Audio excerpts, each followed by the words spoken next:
صبح بهارم، حریق آتش هجران، حضور ناطق قرآن، خدا کند که بیایی. اعوذ باللہ من الشیطان الرجیم. بسم اللہ الرحمن الرحیم. الحمد للہ رب العالمین والصلاة والسلام علی سیدنا محمد وآلہ الطاہرین واللعن الدائم علی اعدائهم اجمعین من الآن الى قیام یوم الدین. اما بعد، قال اللہ تبارک وتعالی فی کتابہ الکریم: ان الدین عند اللہ الاسلام وما اختلف الذين أوتوا الكتاب إلا من بعد ما جاءهم العلم بغيا بينهم ومن يكفر بآيات الله فإن الله سريع الحساب. بحث دینی احکام میں سے معاملات کے بارے میں، خرید و فروخت کے بارے میں اور بھی معاملات کے بارے میں ہم نے بات کی اور آئندہ بھی انشاءاللہ بات کرنا چاہتے ہیں. تجارت کے بارے میں یعنی لین دین، بیچنا، خرید و فروخت. تجارت وہ جو عام لوگ کہتے ہیں تجارت یعنی باہر جا کے مال لانا یا لے کے جانا باہر، یہ مراد نہیں ہے. شرعی تجارت یعنی کوئی بھی معاملہ، لین دین، یعنی بازار سے کوئی بھی معمولی چیز بھی لے کے آئے یا بازار میں کوئی چیز لے جا کے بیچ دے، 10 روپے کا مال بھی، 5 روپے کا مال بھی، یہ معاملہ ہے. اس معاملہ کو کرنے کے لیے امام صادق علیہ السلام نے ارشاد فرمایا: من اراد التجارہ فلیتفقہ فی دینہ لیعلم ما يحرم علیہ بذلک ما یحل له مما یحرم علیہ، تاکہ اس کے لیے جو تجارت میں سے حلال ہے اس کو معلوم ہو جائے حرام میں سے کون سی چیز حلال ہے کون سی چیز حرام ہے. یہ جانیں. من اتجر ولم یتفقہ فی دینہ تورط فی الشبہات، جس نے تجارت کی اور اپنے دینی مسائل کو یاد نہیں کیا، دینی مسائل کو سمجھنے کے بغیر اگر تجارت کی تو وہ شبہات میں مرتکب ہو جائیں گے، یعنی شبہات میں پڑ جائیں گے. شبہات قریب ہے حرام سے. انسان اگر معمولی چیز جو بازار میں کرتے ہیں، مثلا جانور ذبح کرتے ہیں، مرغے ذبح کرتے ہیں، یہ جانور ذبح کرنے میں بھی رعایت کرنا چاہیے دین احکام کو. دینی احکام بہت سی چیزیں ہیں. مثلا جانور مستحبات ہے، جانور کو پانی پلانا وغیرہ مستحبات ہے، لیکن واجب ہے قبلہ رخ کرنا. قبلہ رخ کرنا، جانور کو قبلہ رخ کر کے ذبح کرنا، بسم اللہ کہنا، مسلمان ہونا ذبح کرنے والا. اور اگر ان میں سے، ان شرائط میں سے ایک بھی نہ ہو، وہ جانور مردار ہو جاتا ہے. اب مردار کرنے کے بعد قصائی والے یہ پھینک دیتے ہیں؟ نہیں پھینک دیتے ہیں، بلکہ بیچ دیتے ہیں. تورط فی الشبہات چھوڑ کے تورط فی المحرمات، حرام میں پڑ گئے یہ لوگ. مرغے سر کو پکڑ کے اٹھا کے کاٹ دیتے ہیں، کاٹ کے پھینک دیتے ہیں ڈبے میں، یہ ذبح ہے. قبلہ رخ کرنا چاہیے، پہلے پانی پلانا چاہیے، قبلہ رخ کر کے بسم اللہ کہہ کے 4 رگوں کو کاٹنا ہے ہر جانور کا. یہ بھی ایک مہم شرط ہے. اگر 4 رگوں میں سے ایک ذرہ، ایک بال کے برابر بھی اگر رہ گیا وہ حرام ہو جاتا ہے، وہ جانور حرام ہے، پھر کھانا جائز نہیں ہے. لیکن یہ سب اگر بیچ دے تو تورط فی المحرمات، حرام میں واقع ہو گیا. لیکن جو لوگ لے کے کھاتے ہیں وہ شبہات میں، اگر واقع میں یہ جانور حرام ہے، حرام ہو گیا، مردار ہو گیا، وہ بیچنے والے نے بیچ دیا، وہ لے کے آیا کھایا، یہ حرام ہو گیا. اگر کوئی آدمی شرکت کرتا ہے، یہ بھی مبتلا بھی ہے، ایک آدمی پیسہ دیتا ہے، دوسرا آدمی بزنس کرتا ہے، تجارت کرتا ہے، لیکن اگر وہ شرط کرے تمہارے یہ پیسہ ہم لے لیں گے اور ہم دونوں فائدہ نقصان میں شریک ہیں، اگر فائدہ ہو جائے دونوں کے لیے، اگر نقصان ہو جائے دونوں کے لیے، یہ ہے شرعی شرکت۔ یہی بات ہے، بہت سے مومنین پوچھتے ہیں یہ شیئر بازار میں جو حصہ لے سکتے ہیں، یقیناً یہ بھی جائز ہے، بزنس ہے، کیونکہ شیئر بازار میں بھی نقصان فائدہ دونوں میں شریک ہے، اگر کم ہو جائے تو آپ کے اوپر بھی ہو جاتا ہے، اگر فائدہ ہو جائے تو سب کے لیے ہو جاتا ہے۔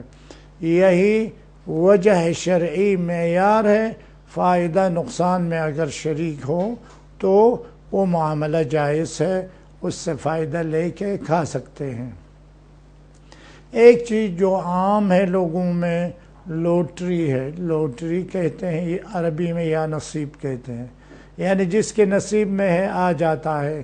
100 آدمی 1000 آدمی اس میں حصہ لیتے ہیں، ان سے 10 روپیہ 20 روپیہ لیتے ہیں، یہ حرام ہے شریعت میں۔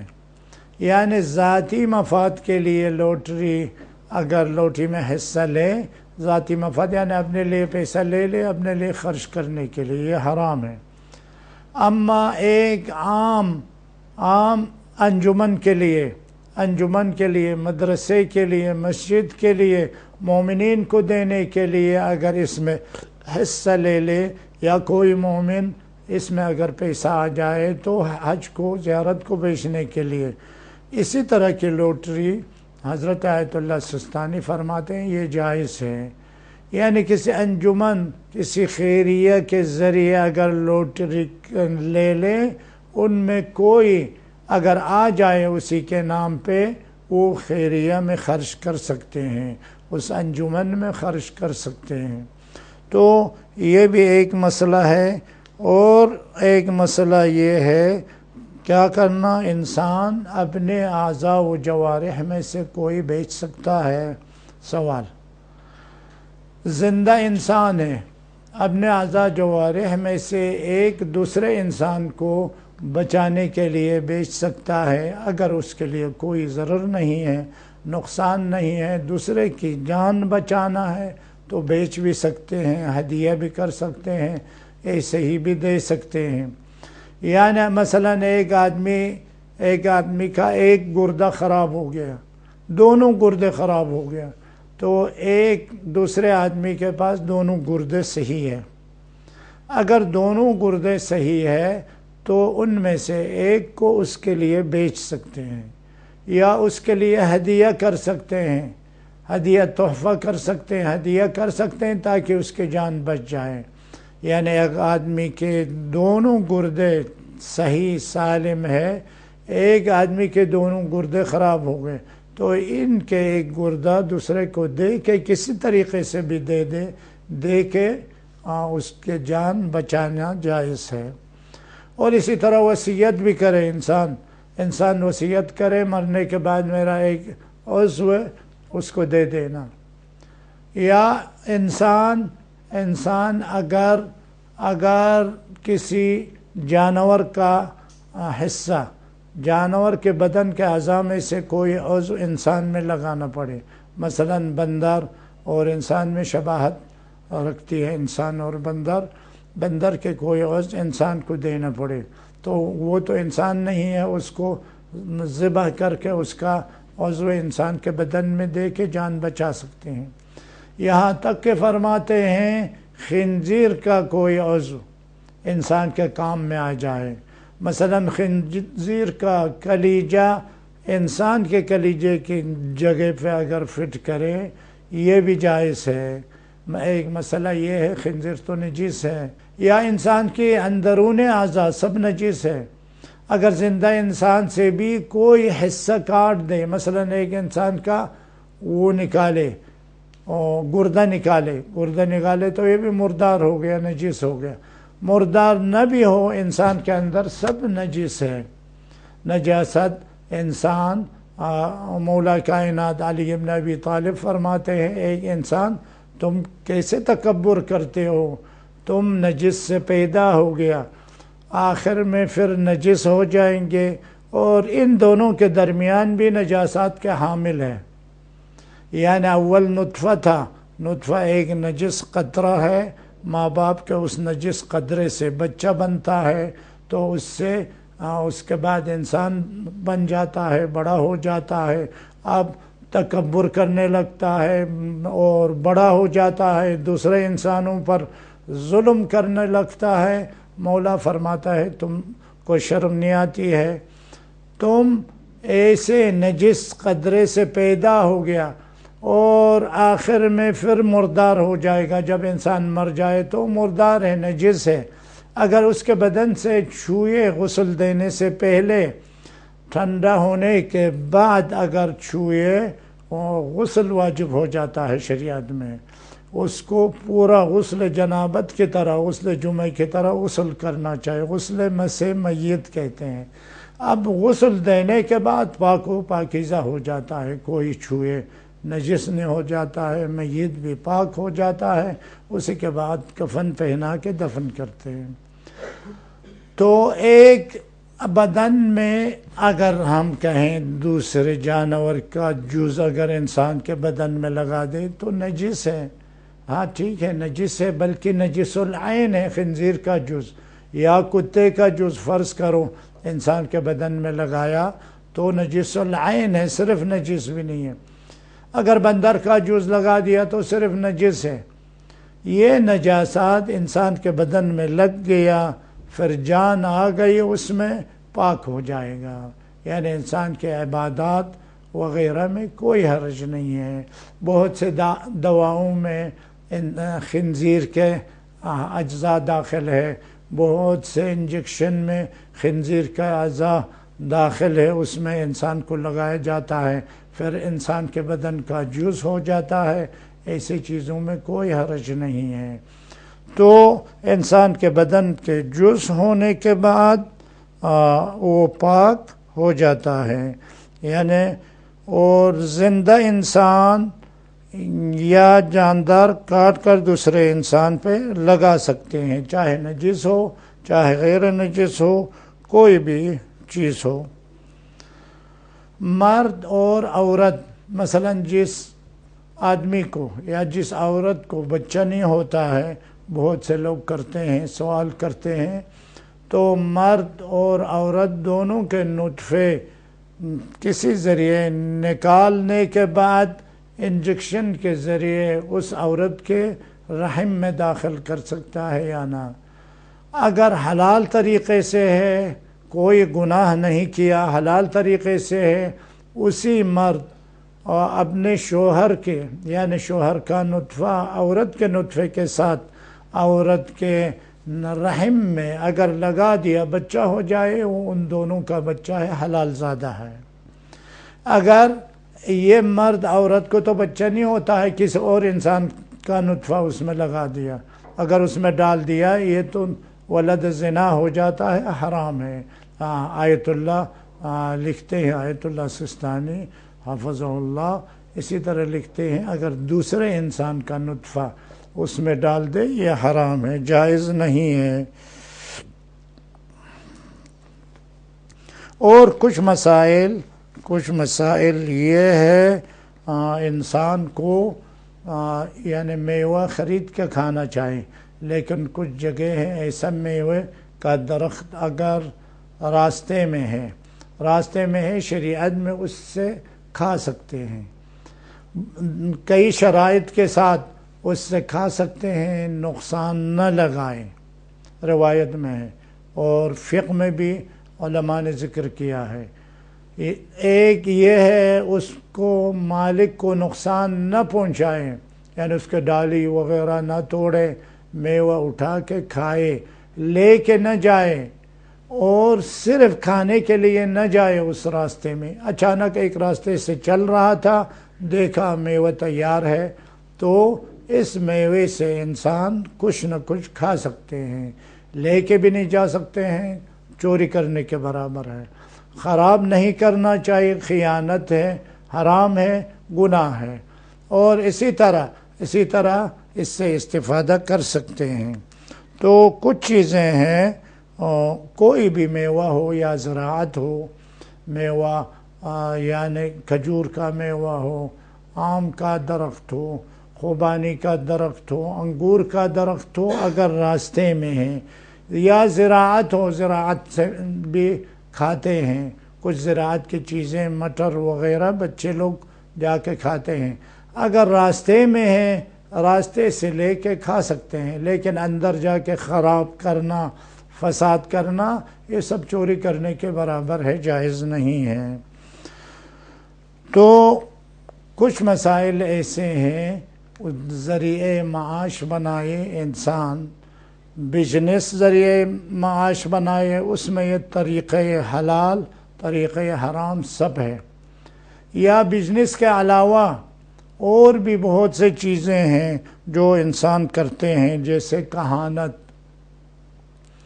انسان کہانت کا پیشہ اختیار کرے، کہانت یعنی انسان غیب کی خبریں دے اور انسان سے پیسہ لے یہ شریعت میں حرام ہے۔ کہانت، الکاہن کالکافر، کاہن کافر کی طرح ہے، والکافر فی النار، کافر جہنم میں ہے۔ کہانت کس کو کہتے ہیں؟ انسان غیب کی خبریں دیتے ہیں، شیطان اس کو خبر دیتا ہے، یا کوئی جن ہے اس کے لیے، علماء اس طرح بیان کرتے ہیں، کوئی جن ہے اس کو خبر دیتا ہے، یہ جن، یہ آدمی کی حالت یہ ہے، اس آدمی کی حالت ایسا ہونے والا ہے، تو ایک آدمی کو اگر کہیں تمہارے لیے مال دولت بہت ہوگا، تمہاری صحت اچھی ہوگی، تو خوش ہو جائے گا، خوش ہو کے اس کو پیسہ دے دے گا، لیکن یہ کبھی ہو سکتا ہے، کبھی نہیں ہو سکتا ہے۔ یا عمل کرنے والے کسی بچے کے ہاتھ میں کچھ لکھ کے تعویذ رکھتے ہیں، بچہ بولتا ہے یہ تمہارا مال جو کھو گیا ہے فلان جگہ میں ہے، کبھی ہو سکتا ہے یہ بھی جنات کے ذریعے ہے، کبھی ہو سکتا ہے یہ صحیح ہو جائے، کبھی صحیح بھی نہیں ہو جاتا ہے، تجربے کی بات ہے، سب صحیح نہیں ہوتا ہے، کیونکہ جنات ہے یا شیطان ہے تو خبیث ہے۔ جنات میں بھی اچھے لوگ بھی ہے، خبیث لوگ بھی ہے، جھوٹ بولنے والا ہے، جن بھی جھوٹ بولتا ہے کہ کبھی سچ ہو جاتا ہے، وہ چیز جو کھوئی ہوئی ہے وہ مل جاتا ہے، لیکن کبھی جھوٹ بولتا ہے نہیں مل جاتا ہے، لیکن یہ سب چیزیں حرام ہیں۔ لیکن ایک بات ہے، علماء کہتے ہیں الضرورات تبیح المحظورات، ایک انسان کو مجبور ہو جائے، یہ پیشہ بنانا حرام ہے، لیکن ایک انسان کو مجبور ہو جائے اس کے قیمتی چیز گھڑی کھو گئی تو مل نہیں رہی ہے، تو اس انسان کے پاس جا کے بولے میری گھڑی کہاں ہے، تو اگر مل جائے تو تم کو 1 روپیہ دے دیں گے یا 100 روپیہ دے دیں گے، تو اس نے بتا دیا فلان جگہ پہ ہے، جا کے دیکھے تو ملی، گھڑی مل گئی، اسی طرح ہو جائے تو یہ چیزیں صحیح ہیں۔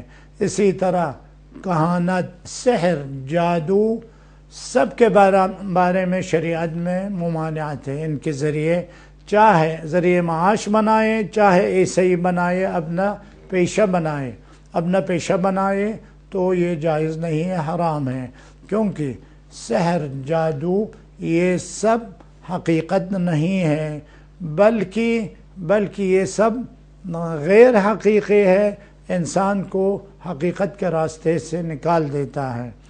یا اسی طرح جو حاضری آتی ہے، معاشرے میں بہت ہے، فلان کو حاضری آتی ہے، سب بتا دیتے ہیں، یہ سب جن کا کام ہے، یا شیطان بتا دیتا ہے یا جن بتا دیتا ہے۔ اس کے علاوہ کسی معصوم ذات کی طرف منسوب کرنا جھوٹ ہے، غلط ہے۔ کوئی معصوم خبیث انسان کے یا مرد کے یا عورت کے بدن میں حلول ہونا، داخل ہونا محال ہے، کوئی معصوم انسان داخل نہیں ہوتا ہے، یا جن ہے یا شیطان ہے۔ شیطان خبیث، جن کے خبیث قسم ہے، اور جنات وہ شیطان بھی جن میں سے ہے، لیکن جو خبیث قسم ہے اس کو شیطان کہتے ہیں، جو اچھے لوگ ہیں اس کو جن کہتے ہیں۔ جن میں بھی فرقے ہیں، جیسا کہ معصوم نے فرمایا۔ تو انسان ان چیزوں کو پیشہ بنانا جائز نہیں ہے۔ یا اسی طرح شعبدہ بھی کہتے ہیں، شعبدہ انسان کو